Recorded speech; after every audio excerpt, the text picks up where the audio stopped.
Hey everyone, welcome to another edition of the Rock Sports Showdown. I'm your host, Kristen, and alongside me are our wonderful analysts, Cameron Collins, Kenny Moore, and Big Dave Miller. It's been a big week in the sports world, so let's get started. To start off, the Slippery Rock football team suffered a setback on Saturday as they lost the PSAC championship game in the final minutes of the game to Bloomsburg, 42-38. Cameron, what are your thoughts on Slippery Rock and their ability to play the game? They got into the national tournament this weekend. I think it's a big opportunity for Slippery Rock to get the chance to play in the national tournament. Like we saw against Bloomsburg, Bloomsburg's a very good team. Slippery Rock hung with them, the whole way. As we know, Quindell Dean wasn't in the game, one of Slippery Rock's top defenders. So, you never know if that could, change things in that game at all. And even without him, they still hung with Bloomsburg till the final second. So I think Slippery Rock can make some noise in the national tournament as long as they keep being effective with the offenses they have been all year long, and the defense is able to buckle down a little bit better than they did against Bloomsburg. I believe you're right. I think you said not having Quindell Dean was a possible reason why they may have lost. I think that was the reason on defense, for the defensive side of the ball. That was the reason why they weren't able to stop the running back of Bloomsburg. Quindell Dean has had tackles of 16, 15, and also 18 tackles in one game in certain games this year. He's definitely a force on the defensive side of the ball for the Rock. And not having them in there is the reason why their running back was able to accumulate over 200 yards. Franklin Kouyaté averages over 200 yards a game, so it's not like he had a career day. This is average to him. But with Quindell Dean, that might have made a difference. But this was a battle between whose offense was going to be better than whose strength and offense is going to be better than the other strength. Their running game, over 300 yards on the ground, was better than our 350, which is about average. So it was going to be a close battle. I thought it was going to be within a 10-point spread because it was going to be out of the range of someone. But Slippery Rock had a chance to score late in the game, but inside the red zone of Bloomsburg, they couldn't capitalize, and they only settled for a field goal. Bloomsburg marched right back down, got that touchdown, and with 28 seconds left. And then Slippery Rock also had a chance on the squib kick recovery. So with 20 seconds left, 2 timeouts, they had a chance to put it in the end zone, but it was just poorly managed at that point. They were scattered all over the field. Jitters might have got to them. But they have a chance to make some noise this year in the playoffs, I think. First time since 99, I believe, that they were in the playoffs. So going up against Winston-Salem State, they lost to Valdosta State in the championship last year. It's going to be a fun battle. They're going down to North Carolina. First time out of state this year. So if they can win on the road, because their only losses have been on the road, if they can get past this team, it's going to give them a lot of momentum and maybe get them far.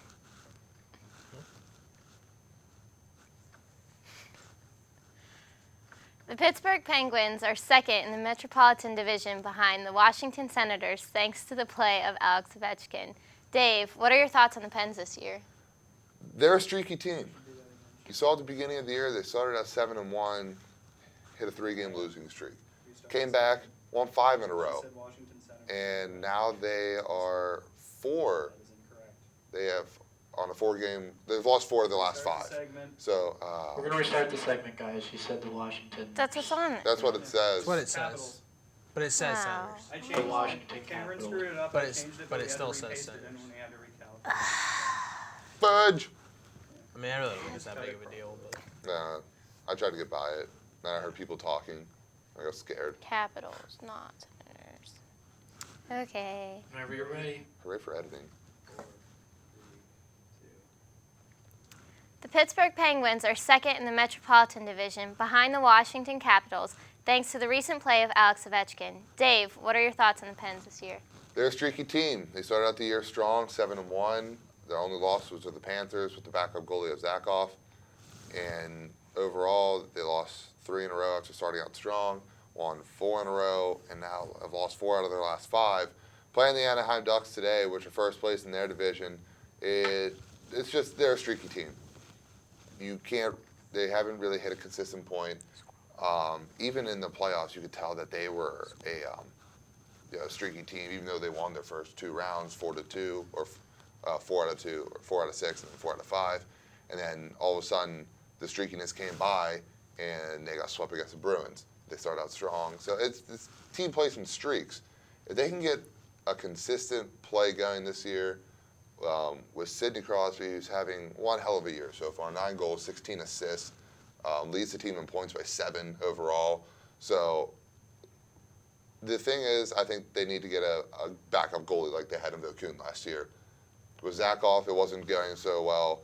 I think they're thinking about bringing up their minor league goalie coming up soon instead of Zakov, because he's been shaky. 1-2, has that shutout against the Blue Jackets, but they only had 19 shots on him, but a shutout's a shutout. But this team's streaky, and I see them making the playoffs again. I see them winning the division, so nothing to worry about right now. Yeah, I agree. This team's definitely very streaky. It's really going to come down to, whether they have more hot streaks than cold streaks. And, I mean, yeah, they're playing really well so far this year. They're just behind the Capitals in the division. The Capitals just have an overtime loss. So they've played one more game, and so that's why they have them up above the Penguins in the division. But like you said, Sidney Crosby, it's definitely going to be up to him to be a leader for that team, which we know he can be. I mean, he led Canada to a gold medal, so he can lead a hockey team, and I think it's definitely going to be on him to display some leadership. And whenever they are on those cold streaks, it's going to be on him to kind of dig down deep and help them get out of that and get it going again. And hopefully they enter the playoffs on a hot streak, and don't burn themselves out heading into the playoffs. Yeah, I definitely agree. If the Pittsburgh Penguins are gonna do well this year, they're gonna have to, stay hot, get hot and stay hot, and stop having these inconsistencies throughout the year. But I mean, if we're gonna talk about the Washington Capitals at all, Alex Ovechkin, what he's doing is it's no surprise, and it shouldn't come to a surprise to anyone who watches hockey. But Sidney Crosby can definitely lead this team as long as he just can stay on the ice, for one, because he's been getting injured in the recent years. But as long as he can stay on the ice and will this team to victory, they'll do well. And I'm looking forward to a little reignition in the Washington-Pittsburgh rivalry. Yeah. It's been a while since we've seen the heated rivalry with Sid and Ovechkin, the 2 best players on the ice. It's been like 5 years since the Pens won the Cup in 2009. It's been kind of fizzled out a little bit, so kind of waiting for that. Hard hits on the ice and everything. Yeah, and I definitely think what Kenny said is going to be a big factor. Sidney staying healthy is definitely going to be one of the biggest things, because he really can't. It's tough to lead when you're not out there playing with your teams. Alabama defeated Mississippi State this past weekend, and Auburn sneaked past Georgia on a late-game Hail Mary pass. When Auburn hosts Alabama in the last game of the season, it's going to decide who's going to the SEC championship and possibly the national title game. Kenny, what are your thoughts on this upcoming matchup? Well, I mean, Auburn won the game, as you said, but I mean, they struggled against that team and that caliber of a team. And you mean to tell me that Alabama, they think they can go up against Alabama and beat them? I don't see it happening. I think that Alabama has one of the best defenses in the college ranks, and I mean, I just don't see Auburn being able to beat them. They had to win on a Hail Mary pass against a team that's nowhere near as good as Alabama. So, but Georgia aren't scrubs. And that is true. They are a decent team. Yeah, and they Alabama struggled against Mississippi State. Okay, well, I mean, that is true. And it was the worst game they played so far this year. It obviously isn't. We know Alabama is much better than that.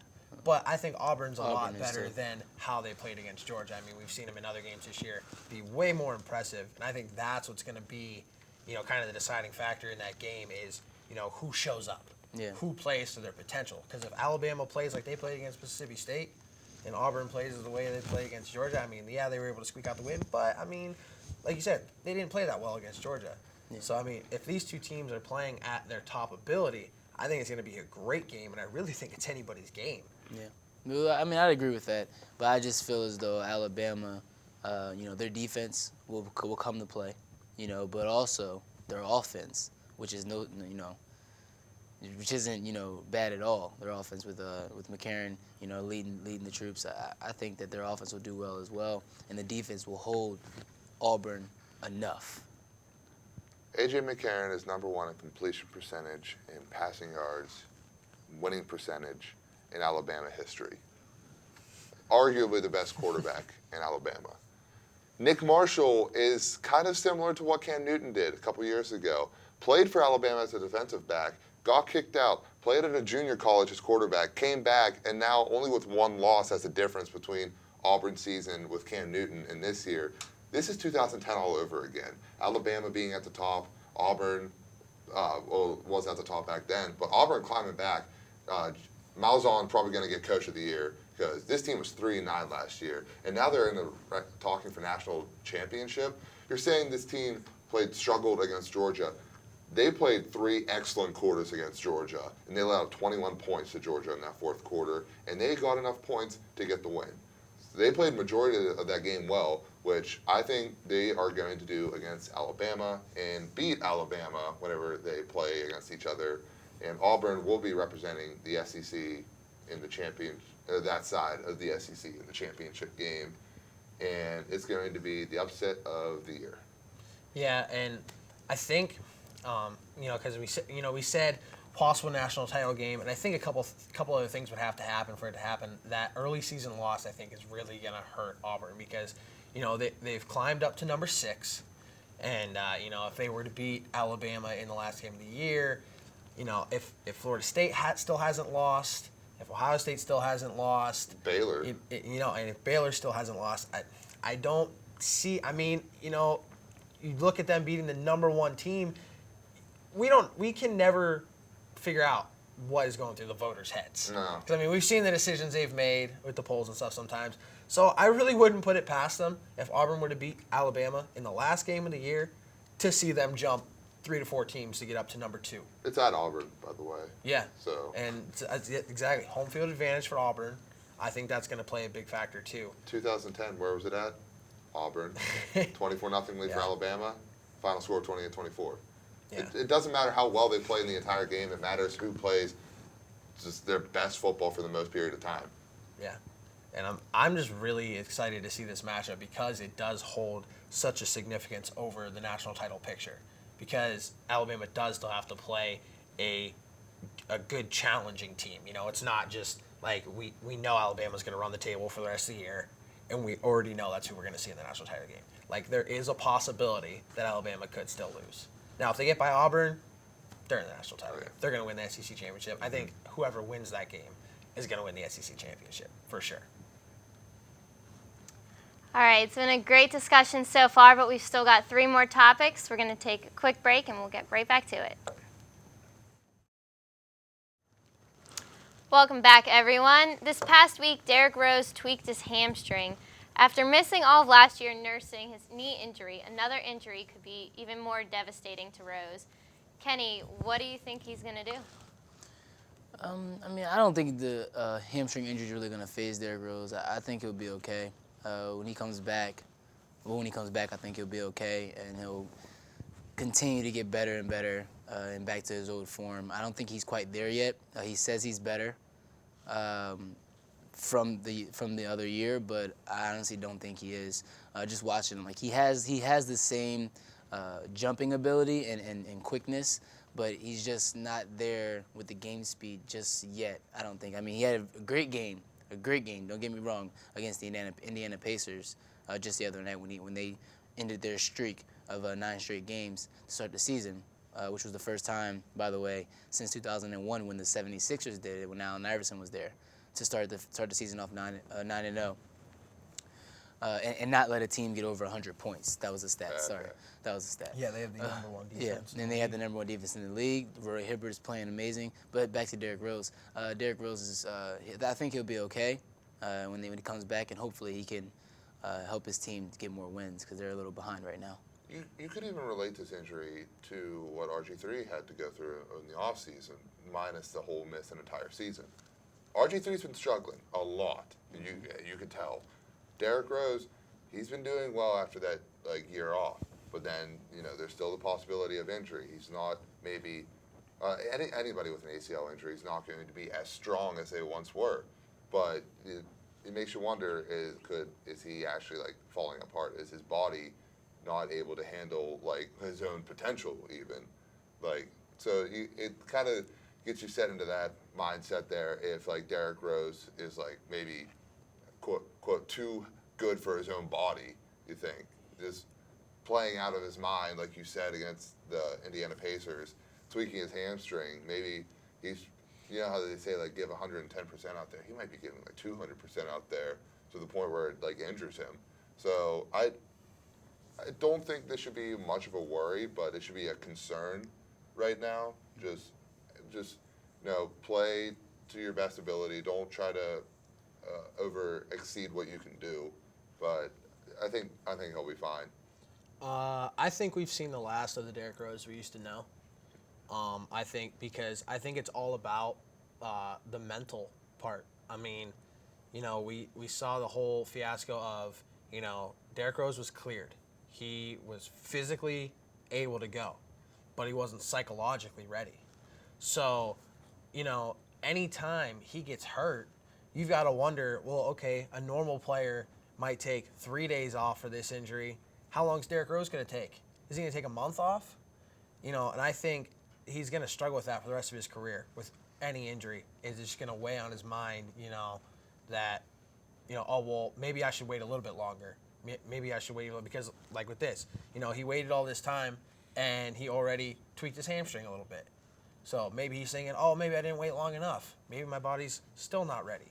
So I think he's going to struggle with the whole psychological and mental aspect of, playing physical, because he's a very physical player. I mean, he likes to take it to the hoop, and, if he starts to back off doing that because he's afraid of getting hurt, he's not going to be as productive as he can be.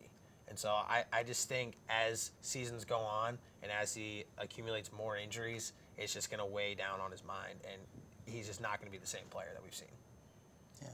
But when you watch him during the games, you don't really see that fear. We see him fly. Yeah, around. you might not see it this year. Yeah. But that's what I'm saying. Tweak a hamstring here, get another leg injury there. A couple of years from It's now, always gonna be we on might his see mind. him, really staying up top and becoming a traditional point guard, kind of like Steve Nash. He's already become more of a shooter. I think against the Indiana Pacers, actually, I know he went 6 of 11 for the three-point line against them. So he's obviously becoming more of a shooter. And if he can evolve and develop his game to go along with that, then he could still be, as effective as he was. If he gets his shooting to where his driving is. But if you think about it, every great player, as they begin to ascend, they actually work on their jump shot, and their jump shot when their jump shot gets better. Think about it, Michael Jordan, for instance. When he stopped going to the basket so much, going and dunking on people and finishing, that's when he started winning championships. He preserving his body, not getting injured.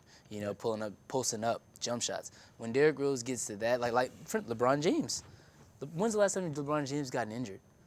So I think Derrick Rose needs to, develop his game and work on his jump shot like he's been doing, but it's more mid-range, and just critique and just get better. Yeah, it's definitely just going to be on Rose to evolve his game if he is worried about those injuries, for sure. Mm-hmm. The New Orleans Saints defeated the San Francisco 49ers 23-20 on Sunday and took a commanding lead of the NFC South. With the Saints' impressive play of late, Dave, what do you think about their chances for the rest of the season? This team they're a big threat. The San Francisco 49ers have been sputtering for a little bit, losing to the Panthers 10-9 last week, and then giving up 9 points in the last quarter to lose to the New Orleans Saints. But the Saints, no, I don't think anyone's going to beat them at home. I think the Seahawks play in New Orleans, but I don't think New Orleans is going to be able to lose to them. It would be like vice versa. New Orleans goes into Seattle. No one's going to beat Seattle in Seattle.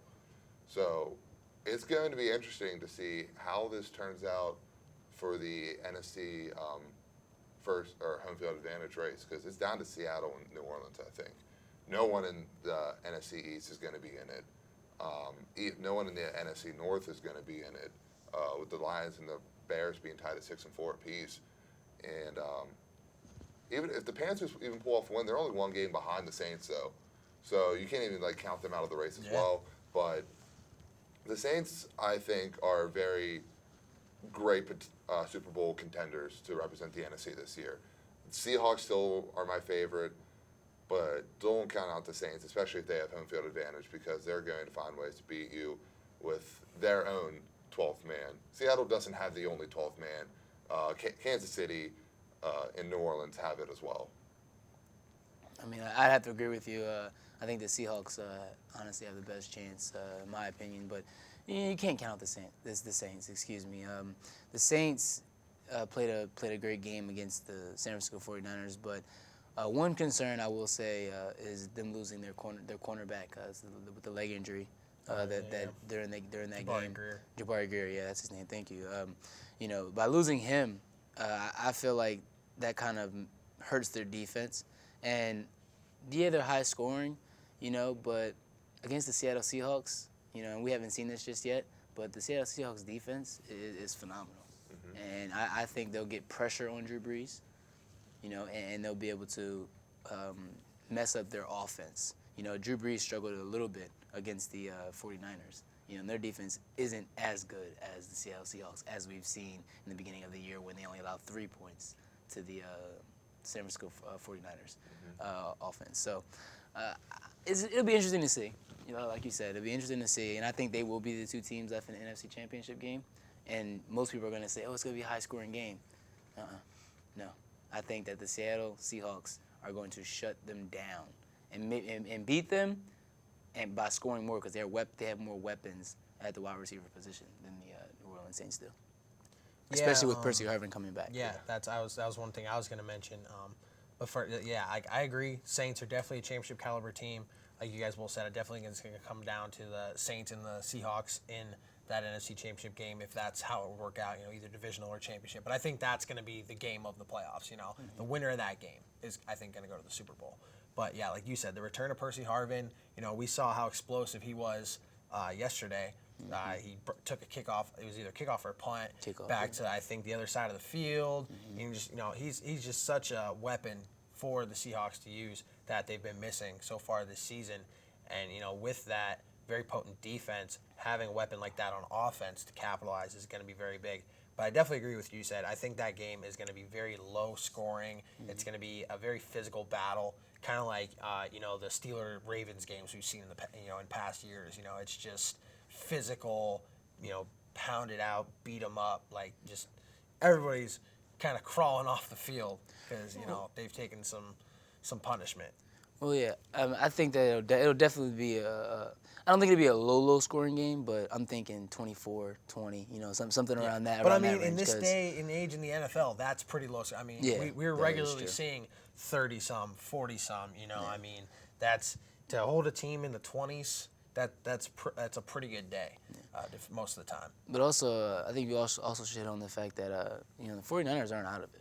Yeah, they lost that game to the New Orleans Saints, but you got to remember they're missing players too now. Yeah. Michael Crabtree, and other receivers actually. Yeah, they have Anquan Bolden, but Anquan Bolden is less of a threat than he would be had they had Michael Crabtree or another receiver to kind of be on the field with them. Kind of like the Texans, for instance.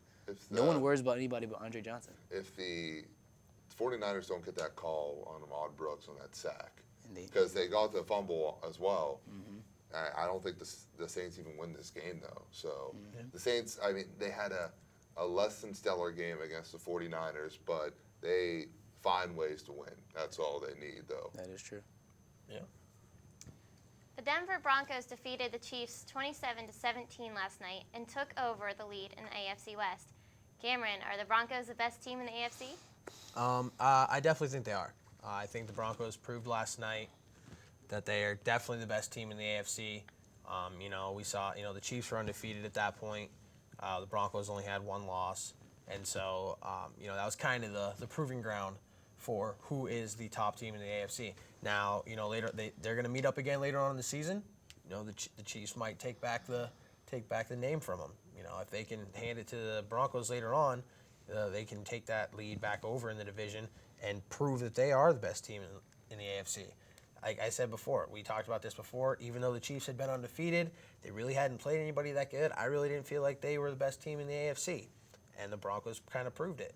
If the Chiefs can come back and they can knock the Broncos down a peg, I can say the Chiefs are the best team in the AFC. But right now, the Broncos are definitely the top dog in the AFC, and the Patriots are right there with them. We'll see tonight, taking on the Panthers. They can get another victory. They're right up there with those two teams also.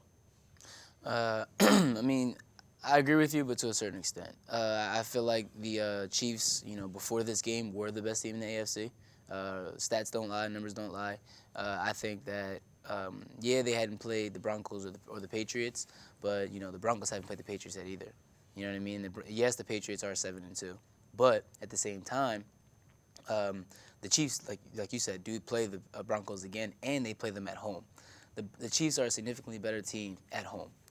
Yeah, they win games on the road as well, but you're talking about a Denver Broncos team that's undefeated at home, all year. So, and then you have the Kansas City Chiefs, who like Dave said earlier, have that 12th man. Yep.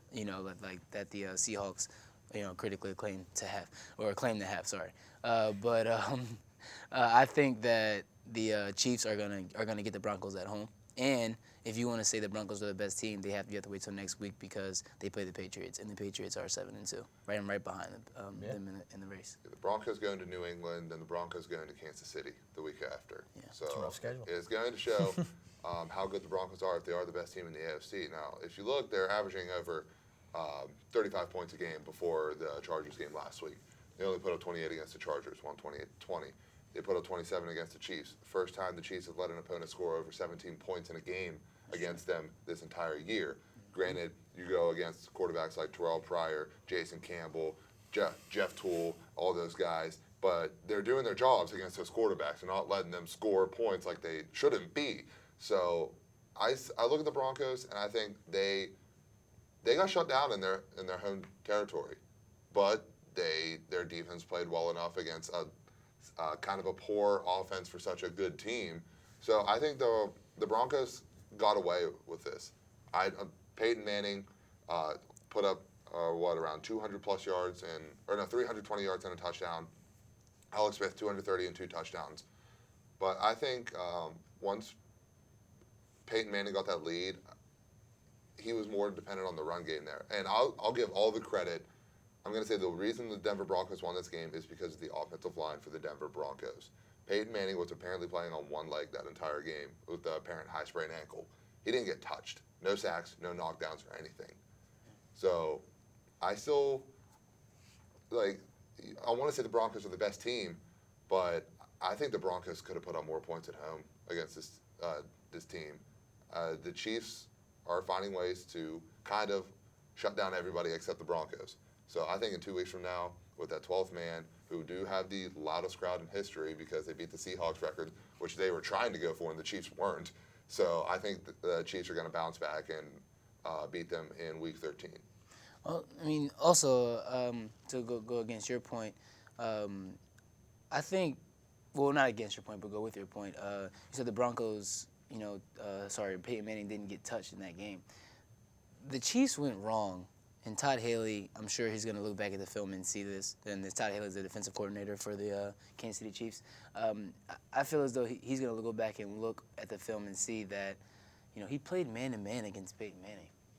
When you play man-to-man against Peyton Manning, he finds his matchups in less than 2 seconds at the snap of the ball. Mm-hmm. And if you go back and look, almost every single pass he made in that game, he completed it within a second, 1.8 seconds or 1.3 seconds if you look at the game. But so I think next game, and they're going to make an adjustment, in 2 weeks when they play them again, they're going to make the adjustment and play zone more because playing man-to-man, he can pick you apart and he doesn't give time to defensive line to get to the quarterback, and who's Peyton Manning. Yeah, and to go along with Dave's point just a little bit, I mean, the Chiefs were still in this game. On the last drive, the last 2 passes, there should have been pass interference calls on both plays. They showed the replay, and it was Rogers Cromartie. The first one to Dwayne Bowe, Cromartie had his arm over his shoulder. He basically had him in a bear hug when the ball got there, and he had Dwayne Bowe's right arm trapped, and so Bowe couldn't get his other hand up to catch it. And Bowe didn't complain. I mean, he took the incomplete pass, went back to huddle. He didn't yell at the refs, complain at the refs or anything. And then the next play, he was running down the sideline, went to come back, little bump from Rogers Cromartie.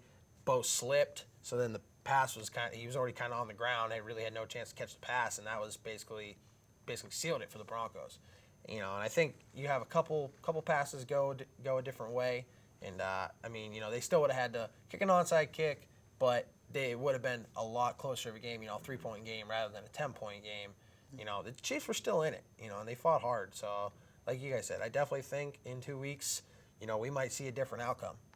Chiefs might take it, especially being at home with that home field advantage. Yeah, well, and also one more point. I think, and even Andy Reid hinted at or said this actually in the press conference that there's no way you can get turnovers against Peyton Manning and just give the ball right back to him. Yeah. You got to capitalize on every advantage that you get against the Denver Broncos, because if you don't, they're going to capitalize on you. Yeah. Well, that's all we have for you guys this week. We hope you enjoyed the show. Once again, for Cameron Collins, Kenny Moore, and Big Dave Miller, I'm your host, Kristen Karam, and we hope to see you guys next week. War Eagle.